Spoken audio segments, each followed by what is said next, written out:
시편 140편 6절에서 마지막 절까지 교독하겠습니다.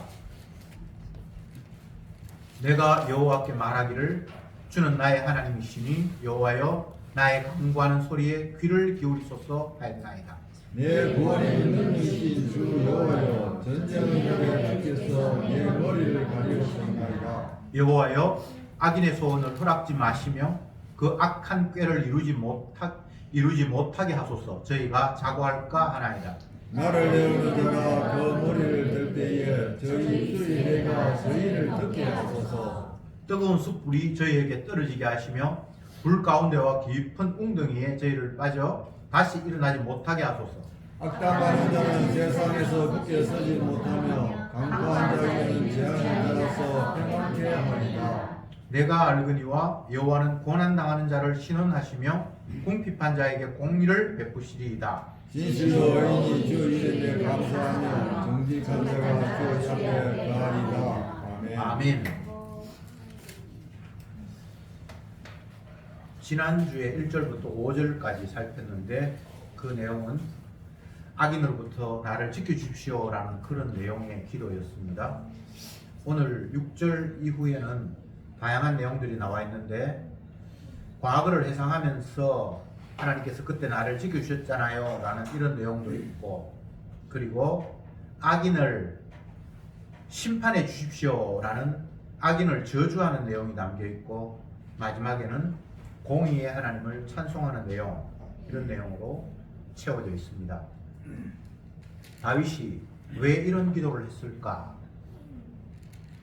악인을 저주받게 하십시오 라는 이런 내용이 많이 담겨 있는데, 이것을 언약적 관점에서 이해하지 못하고 나를 괴롭히는 사람을 악인으로 규정하고, 다윗도 악인을 저주하는 기도를 했는데 나도 저주하는 기도를 해야지 하면서 그놈이 교통사고 나서 목이 부러지게 하시고 막 이런 기도를 하는 사람이 있어요.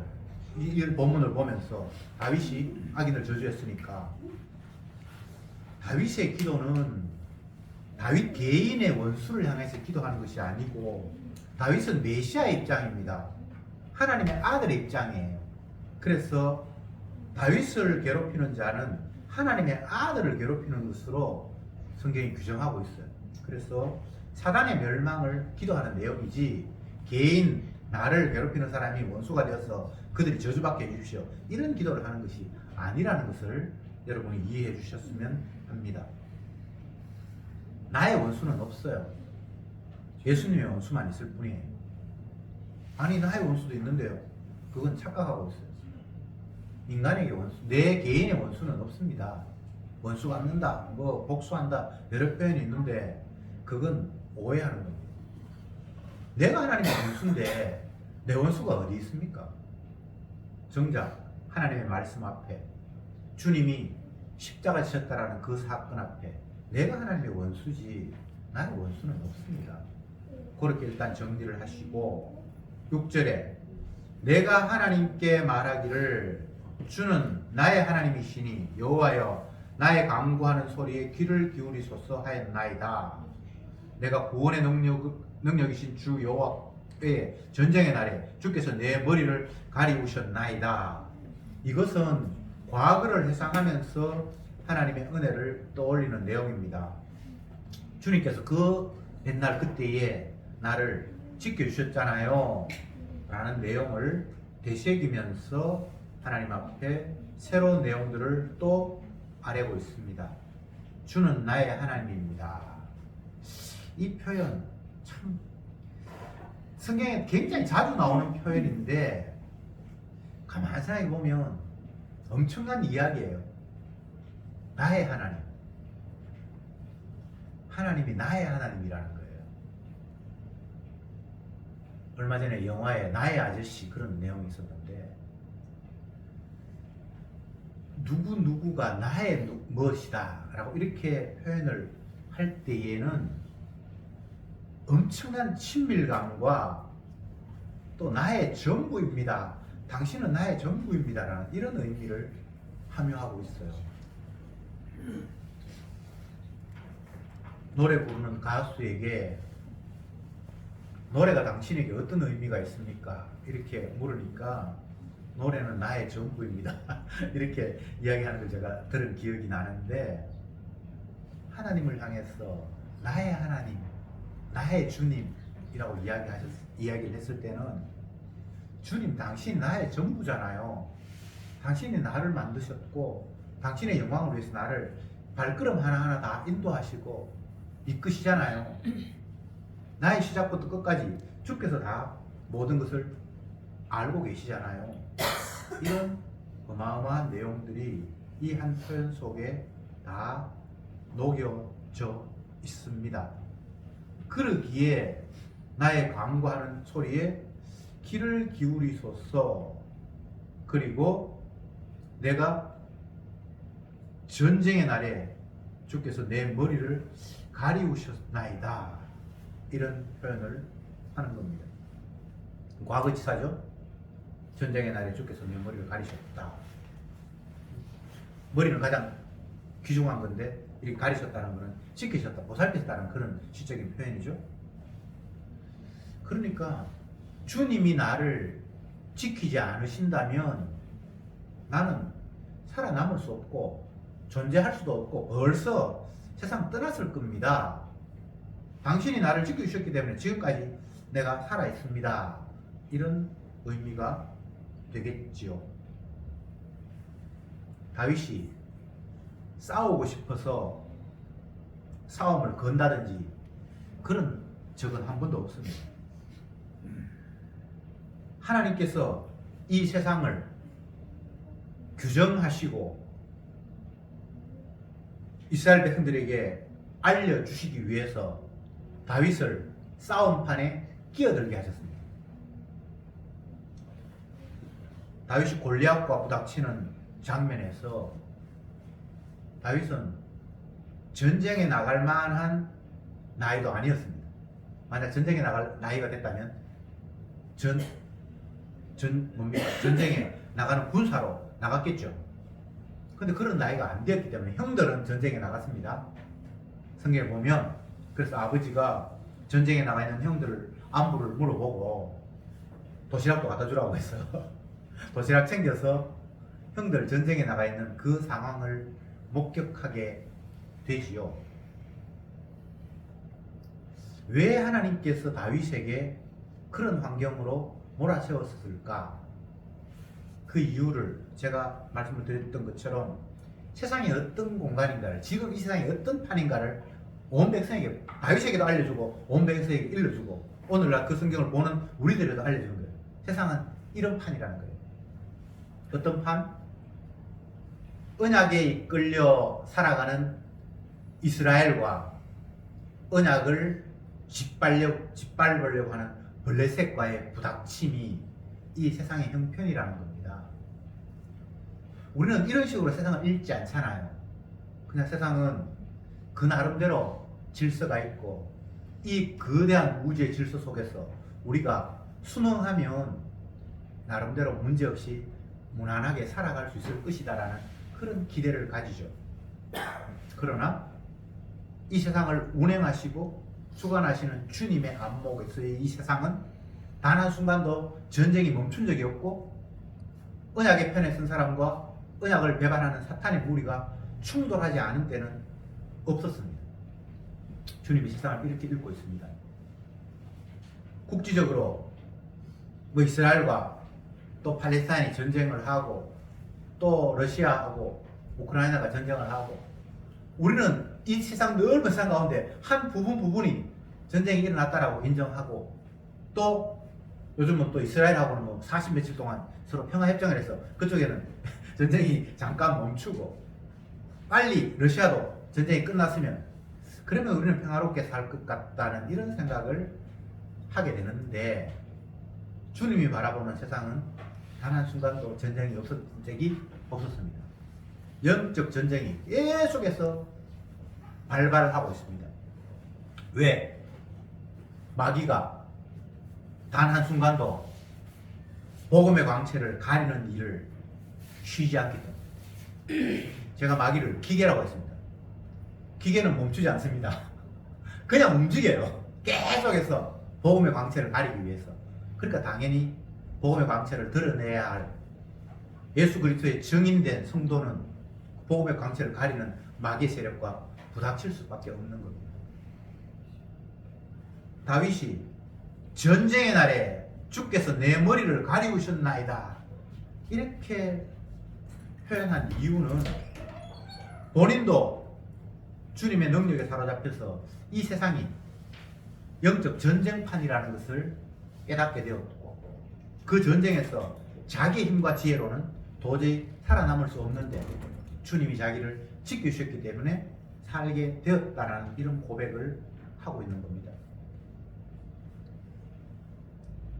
예수님께서 베드로에게 하신 말씀이, 사자들이 굶주려서 울부짖는 것처럼 지금도 마귀들이 세상을 집어삼키려고, 베드로 너도 집어삼키려고 어른거리고 있는데 내가 아버지께 기도해서 너희가 지금 집어삼키지 않고 있다 이런 표현을 하셨습니다. 성령이 말할 수 없는 탄식으로 지금도 성도를 위해서 기도한다 사도 바울의 그런 표현도 있습니다. 그런데 정작 이 땅을 살아가는 많은 성도들이 그런 현실을 인식하지 못하는 거죠. 그냥 내 삶이 조금 불편한 요소가 있으면 그것만 해결되면 편안할 것 같고, 내 주위에 껄끄러운 요소, 어려운 요소들 그것만 조금 바뀌면 살만한 세상이다라는 생각을 하죠. 그러나 그것은 잘못된 안목입니다. 마귀는 지금도 우리를 삼키려고, 십자가로부터 멀어지게 하기 위해서 안간힘을 쓰면서 활발하게 움직이고 있습니다. 사단이 우는 사자처럼 삼킬 자를 두루 찾으려고 어른거리고 있는 것이 현실입니다. 그래서 성도는 늘 깨어 있어야 합니다. 복음의 갑주를 입고 늘 깨어 있어야 합니다. 우는 사자처럼, 참 무서운 이야기죠. 사자가 어른거리는 것은 그냥 노래 부르는 게 아니라 뭔가 이제 일을 하겠다라는 그런 경고의 모습. 어떤 기사를 봤는데 사자가 어른거리면 조그만한 그런 짐승들, 기린이나 그 앞 사자 앞에 먹이값이 될 수밖에 없는 그런 것들은 그 음성 자체에 오금이 저려서 꼼짝 못하는 경우가 굉장히 많다고 합니다. 너무나 두려운 존재이기 때문에 그 소리만 들어도 사지를 움직이지 못해서 그 앞에 그냥 굳어버리는 그런 경우가 많다고 합니다. 사단이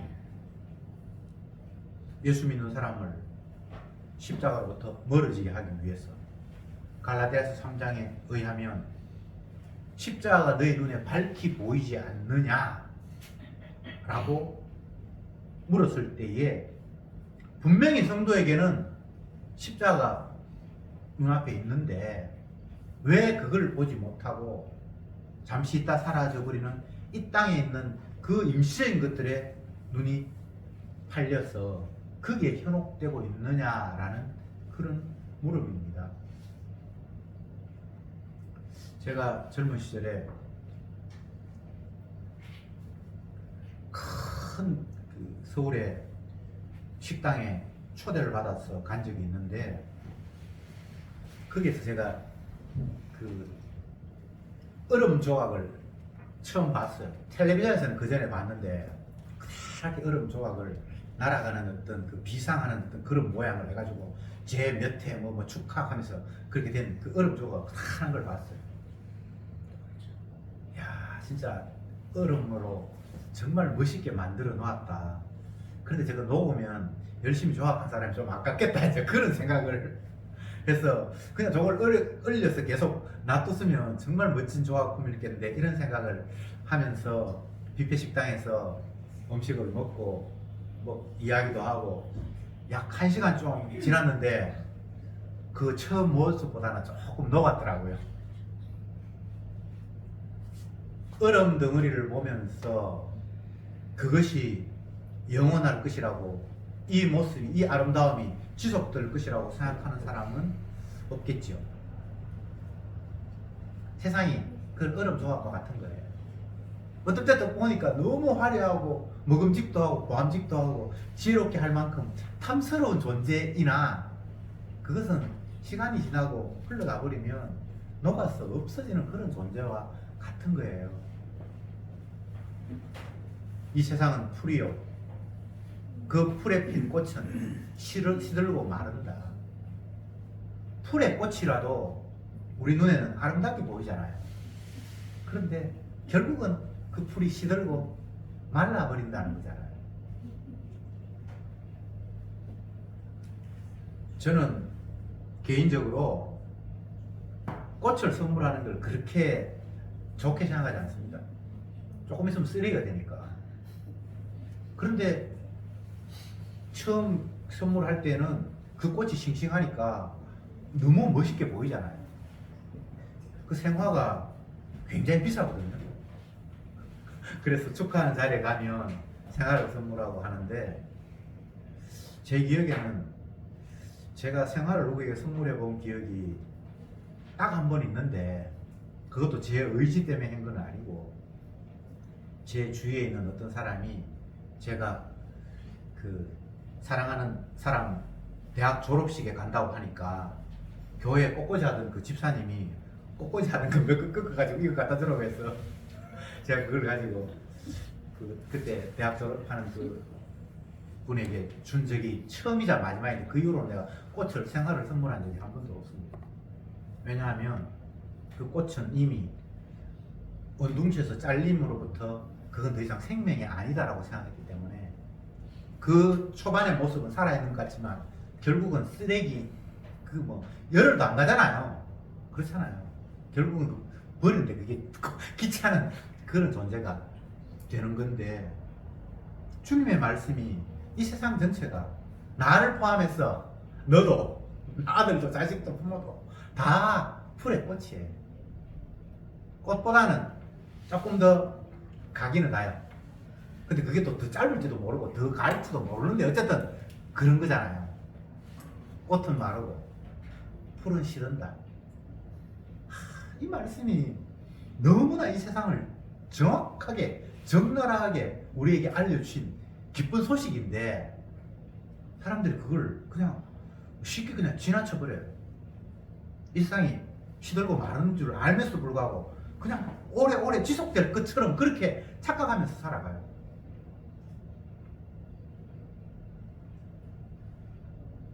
세상에 통계들을 봐도 세상 끝이 영원하지 않다는 것은 누누이 그들의 입에서 내뱉고 있는 내용입니다. 세상의 권세가 아무리 강한들 그게 얼마 못 간다라는 그런 고사성어들도 있고, 통계가 세계에 뭐 50대 기업 안에 드는 거 50년 만에 10%도 살아남지 않는답니다. 그렇게 강한 기업이 우리나라에 뭐 대기업이다 그러고 영원할 것 같고 그 부가 계속 될 것 같은데 2대 3대를 가면 그게 없어져 버려요. 그저께 신문에 보니까 일본의 대표적인 기업 도시바가 이제 이름도 바뀌고 상장을 폐지했다라는 그런 기사를 봤어요. 도시바 여러분 잘 알죠? 옛날에 우리나라에 텔레비전 들어올 때 도시바 그러면 그게 최고였습니다.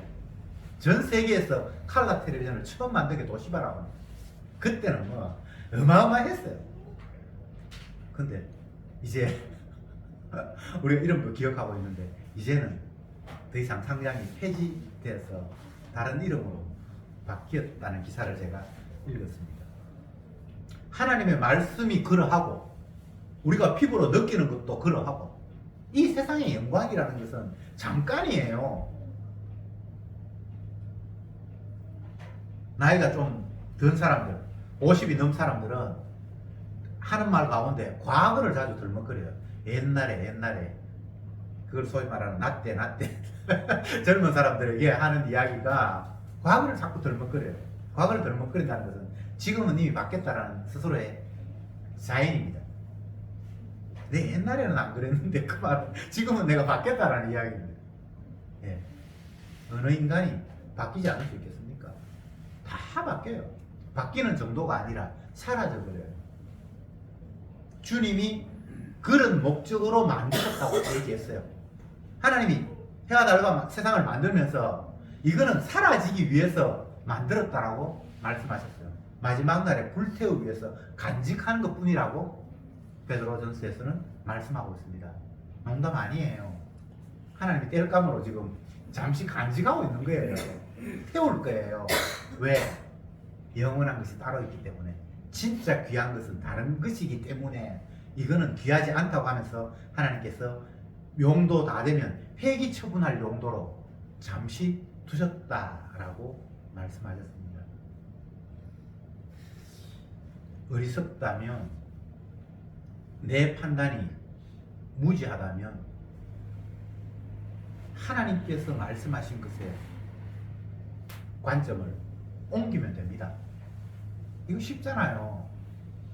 내가 완벽하지 않으니까 완벽하신 하나님의 말씀에 귀 기울이면서 그쪽으로 옮겨버리면 모든 문제가 해결되는데, 내가 부족하고 모자란다고 생각하면서도 계속해서 나의 판단을 어느 정도는 맞지 않을까라고 계속해서 미래를 두고 있는 것 같아요.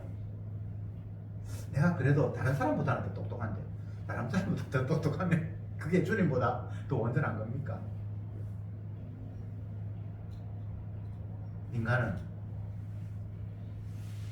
구덕이고 지렁이고 소보다 못하고 나귀보다 못하고 소경이고 갈 바를 알지 못하는 어리석은 양이고, 주님이 그렇게 표현해 놓으셨어요.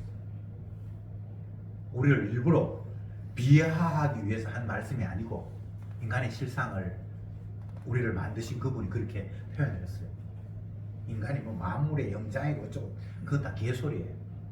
소보다도 못하고 나귀보다도 못하고 소경이고 눈을 떴다고 하는데 앞도 전혀 보지 못하고. 우리가 그렇다면 더 이상 내 판단에 자꾸만 의미를 부여할 이유가 없잖아요.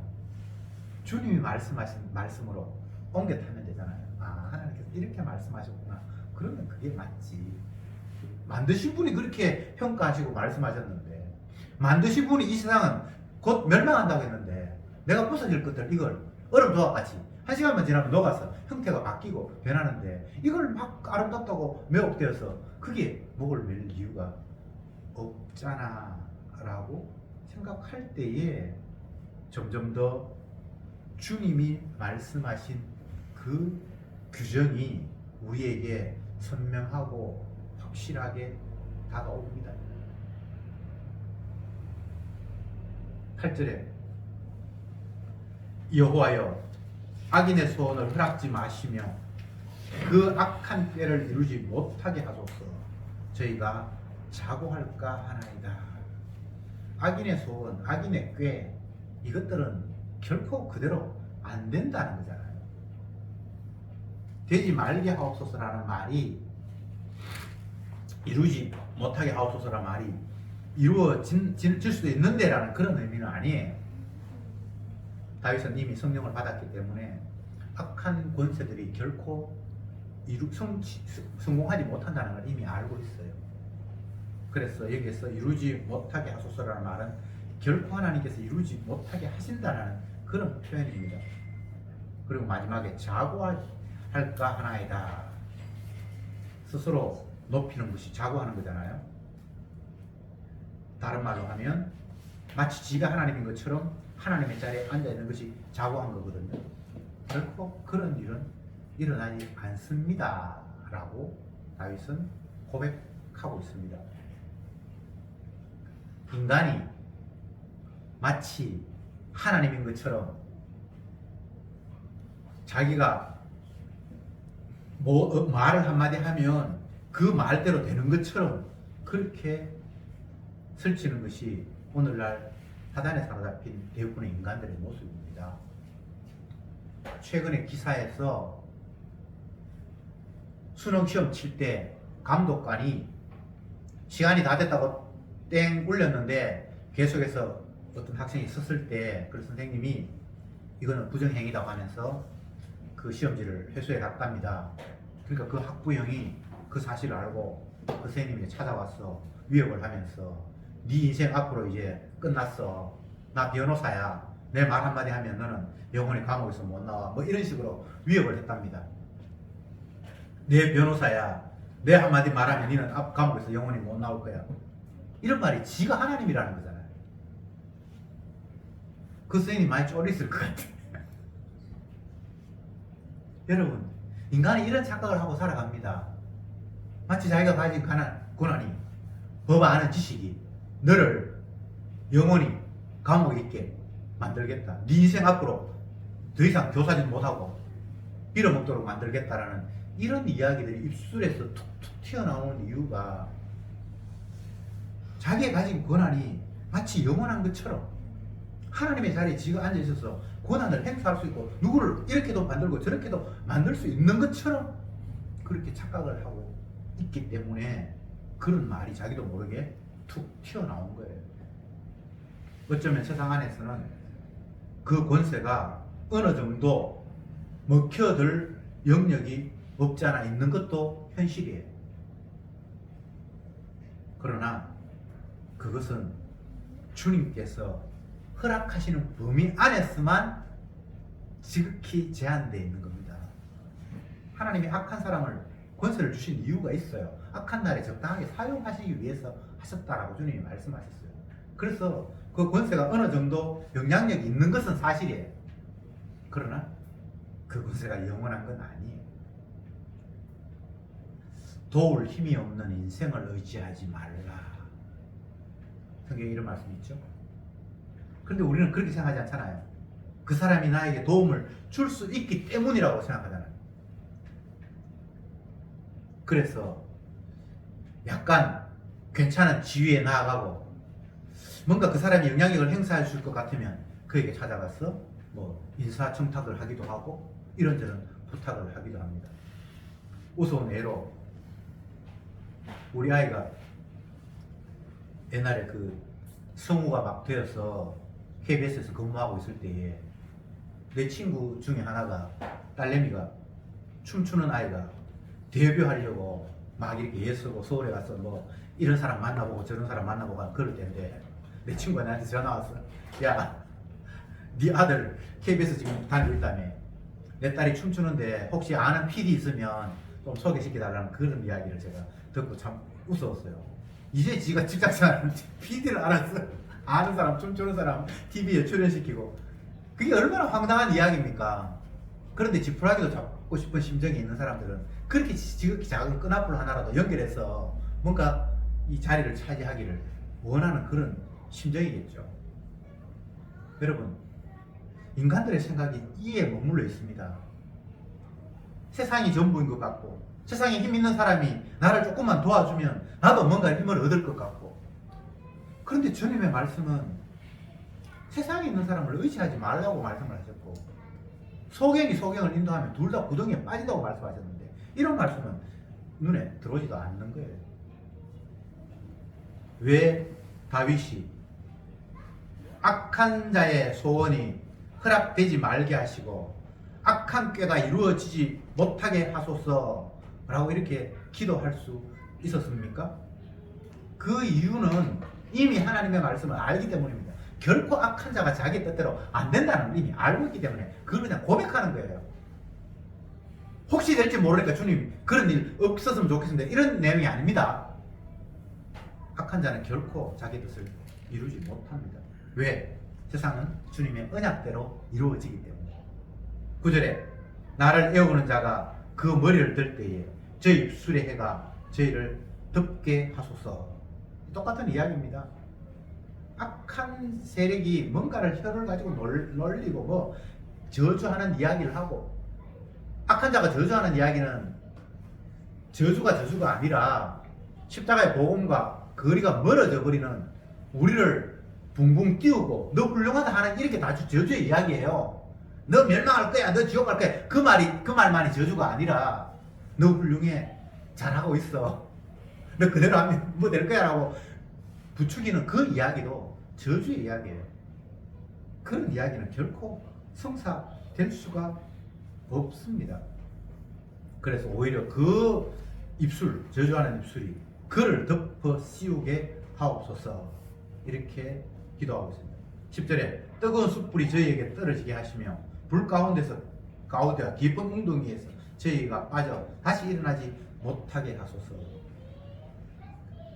악한 세력은, 사단은 요한계시록에 의하면 무저갱, 바닥이 없는 구멍에 영혼이 빠져서 나오지 못하는 것으로 성경이 이야기하고 있습니다. 영원한 저주와 심판으로 계속해서 떨어지는 것이 악한 세력의 마지막의 운명이라고 성경이 이야기하고 있습니다. 끝을 놓고 보면 결국 악한 세력은 주님 앞에 영원한 심판을 면하지 못하고 그 저주 속에서 끝없이 내려가는 그런 결과를 낳게 됩니다. 그러기에 이 다윗의 기도는 하나님의 계시죠. 아직 일어나지 않았는데 이렇게 기도함으로 된다라는 그런 차원이 아니라 이미 결정된 내용이라는 겁니다. 그래서 그들을 우리가 부러워하거나 두려워할 이유가 없습니다. 사람들이 사람을 두려워하는 이유는 하나님의 약속이 그들에게 없기 때문입니다. 하나님의 약속이 가슴속에 있는 사람은 사람을 두려워할 이유가 없고 말을 겁낼 이유가 없어요. 예전에 제가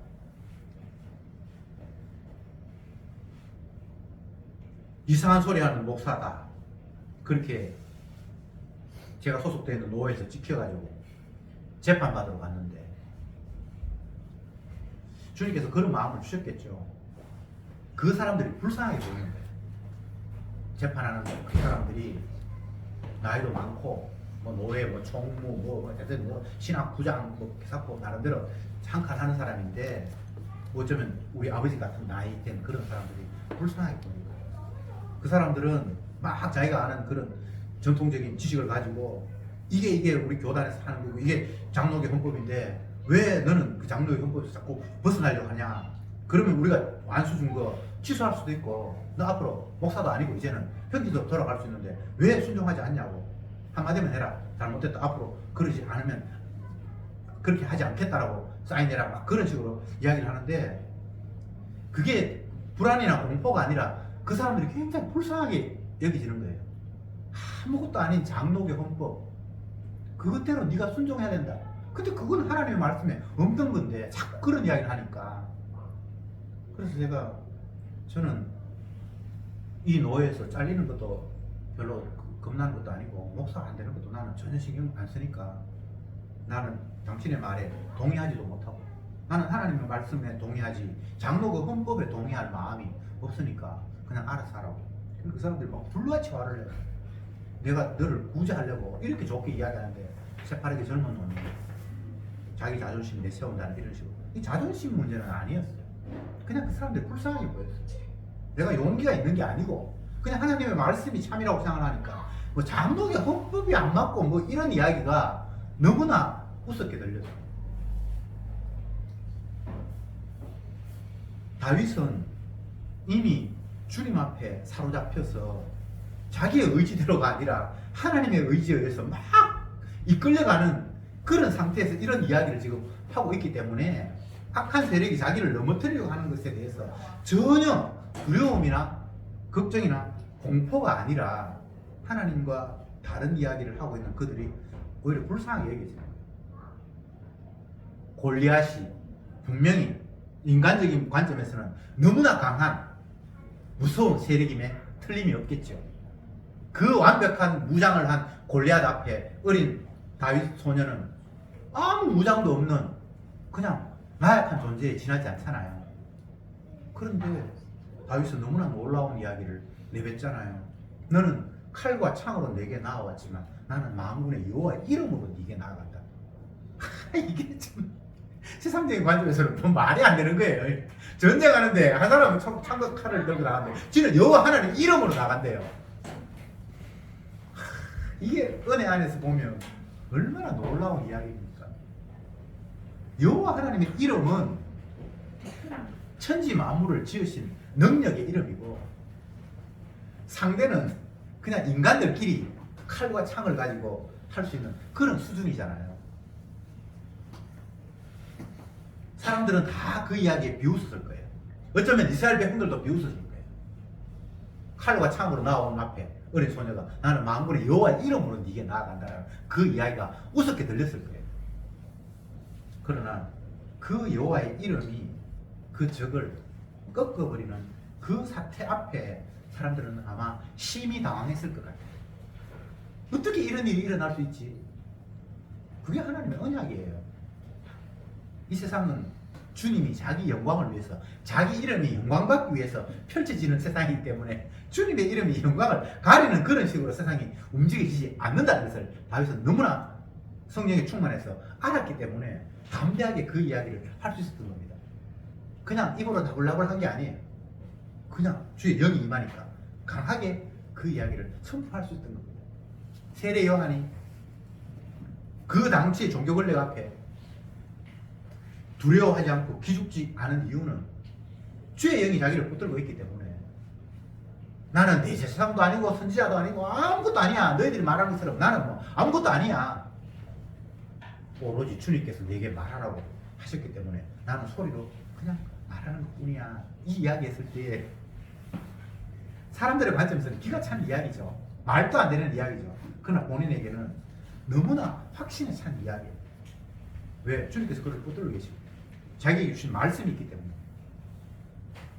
이 세상이 이미 도끼가 나무 뿌리에 뭐 놓여있고 독사의 새끼들이 울거리는 이 세상이라고 주님께서 보여주셨기 때문에 그 보여주신 현상을 그냥 그대로 이야기한 거예요. 자기가 과장을 하거나 뭐 수사를 쓰거나 그런 게 아니에요. 좋은 열매 맺지 않은 나무는 이제 곧 찍어서 주님께서 불에 태울 것이라고 그렇게 말했을 때 자기가 뭐 세상을 은유하거나 뭐 나름대로 수사를 쓰는 게 아닙니다. 하나님께서 그냥 보여주신 거예요. 그리고 그냥 그대로 이야기한 거예요. 독사의 새끼들, 권세를 가졌던 뭐 대제사장이든 뭐든 없이 전부 다 마귀 새끼들로 그냥 보였던 거예요. 그리고 그냥 그렇게 이야기한 거예요. 정의는 내가 뭔가를 만들어서 사람들에게 보여주는 것이 아니라 하나님께서 알려주신 것을 그냥 있는 그대로 전하는 게 정의예요. 보고 느낀 것을 그냥 말하는 거예요. 우리가 예수님을 십자가에 못 박아 죽였다. 그런데 하나님이 그를 다시 살리셨다. 우리가 죽인 그가 바로 하나님의 아들이었고 메시아였다. 그냥 그 이야기를 하는 거예요. 뭐 다른 뭐 너희들에게 뭐 이렇게 하면 복 받고 뭐 그런 이야기를 하는 게 아니에요. 우리가 예수님을 하나님의 아들을 메시아를 죽였다. 그리고 우리는 도대체 이 주님의 무서운 심판 앞에 어떻게 해야 될 거냐라고 그렇게 스데반은 외쳤던 거예요. 여러분, 다윗의 이 이야기가 장차 뭐 2000년이나 지나서 오실 예수님의 이야기를 하는 것이 아니라고 사람들이 생각할 수 있죠. 그러나 그렇지 않아요. 다윗은 이미 예수님의 영을 받았기 때문에 이 모든 이야기가 예수님의 이야기고 예수님의 관점에서 세상을 향해서 내뱉는 그런 고백입니다. 마지막 절 12절부터 봅시다. 내가 알거니와 여호와는 고난당하는 자를 신원하시며 궁핍한 자에게 공의를 베푸시니라. 진실로 의인이 주의 이름에 감사하며 정직한 자가 주의 앞에 거하리이다. 정직한 자, 진실로, 이런 이야기들은 특별하게 정직한 자나 진실한 자가 있다는 이야기가 아니라 주님의 사랑으로 휘som 받은 자가 진실한 자고 정직한 자가 되는데, 이런 사람들은 주의 이름에 감사한다 이렇게 이야기하고 있습니다. 아무나 감사한 게 아니에요. 죄인이 감사한다고 해서 그게 하나님 받으시면 감사가 되는 것도 아니에요. 예수 모르는 사람, 십자가 모르는 사람도 막 감사한 사람 많아요. 아이고 감사합니다 감사합니다 그러고 남들에게 막 기분 좋게 이야기하는 사람이 많아요. 그러나 그건 감사가 아닙니다. 감사는 십자가 피 흘리신 그 주님의 의미를 알 때에 거기에 비로소 감사가 나오는 겁니다. 내가 예수님을 잡아 죽였는데 그 예수님은 자기를 죽이신 나를 용납하시겠다라고 그 십자가의 의미를 완전히 뒤엎어버릴 때 거기에 진정한 감사가 담겨 있는 겁니다. 여러분, 사도 바울은 범사에 감사라고 말을 했는데 그 말을 오해해서 그래 감사하자, 아이고 감사합니다 감사합니다 이렇게 말하라고 이야기한 게 아니에요. 왜 감사해야 하는지를 생각한다면, 그것이 깨달아진다면 너희는 감사할 수밖에 없다라는 이야기입니다.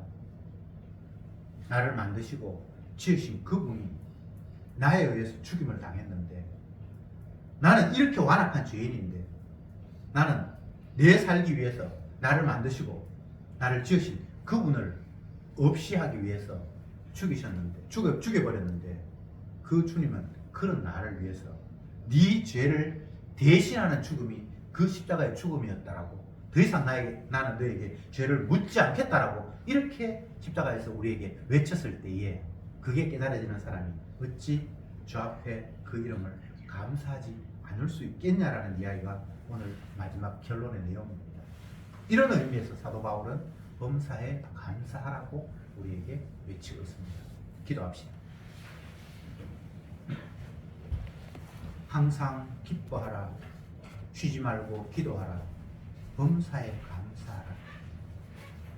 이 모든 말씀이 예수님이 십자가 지셨다는 것이 바탕에 깔려서 외쳐진 외침이라는 것을 다시 한번 저들이 기억하게 하옵소서. 십자가 없는 감사는 감사가 아님을 저들이 압니다. 다윗이 이런저런 이유들로 하나님 앞에 찬송하고 감사하지만 이 모든 것들은 표면적으로 드러난 세상에 이러저러한 일 때문이 아니라 주께서 이 세상에 당신이 주가 되심을 드러내기 위해서 육의 모습으로 이 땅에 오셔서 당신의 백성의 죄를 위해서 십자가에서 죽으시고 3일 만에 살아나셔서 주가 되심으로 말미암아 펼쳐진 사건입니다.